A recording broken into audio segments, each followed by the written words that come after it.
So these ones were my wedding shoes. They are Versace, and I actually remember getting them at the end of a top billing shoot. We were watching the sun go down and I saw this boutique at a 70% sale, and those are my favorite words, 70%. I even knew what reduziert meant in German before any other German word. It means reduced. So those were on sale, 70% off. These I bought at the beginning of lockdown, and they are Louboutin. But I just knew that I was going to be spending a lot of time indoors barefoot, as I usually am, and so I wanted to have blue suede shoes like Elvis. These I bought secondhand. I love a secondhand. These also secondhand. So I do believe in going and doing proper browsing, because you never know which deals you'll find.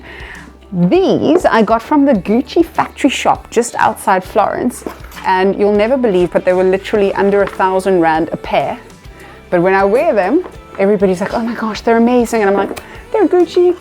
They also are a size too small for me, but for Gucci, you will cut off your small toe. I mean, I still have all my toes, but for Gucci, you'll cut off your toe.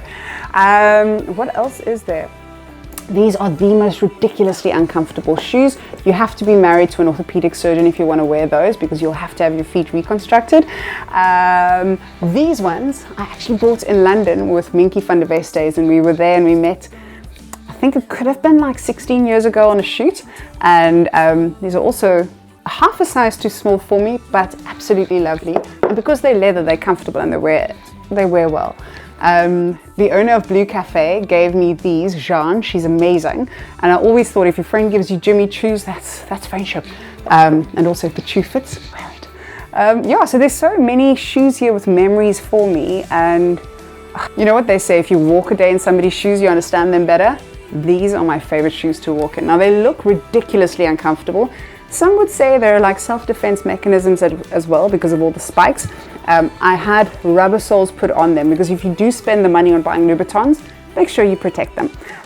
But they are 8 years old, and I know that because I bought them as soon as I heard that I was pregnant with our first child, because I knew I wouldn't see my ankles for a while. And I'm very glad to say that these are my most worn pair of shoes ever. Super comfortable, despite the heel, but very comfortable.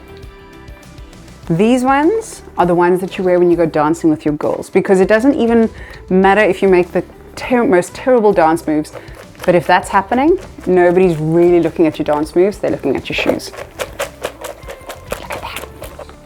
So these would be my most unique pair, and I don't know, I always feel so joyful when I wear them, because they have these little hearts, as you can see, and it just feels like I'm walking on top of love. So also the color, it feels very much like the Licorice All Sorts man. The color is very bright, and it's very Valentino right now, but it's actually Prada. Yeah, I don't really wear expensive shoes unless they've been on sale. So again, this was a case of a 60% sale, and I remember when I buy things on sale, because it makes me happy that I didn't pay full price. I hate paying full price. So some shoes have got an interesting cut, and that gives you extra toe cleavage. If you don't know what toe cleavage is, I actually found out on social media that there's a lot of people who like looking at people's feet in an interesting way. So this shoe, when I get this, when I put these on, I do get a lot of comments from some interesting foot fetish people. Jy weet wie jy is. Weirdo.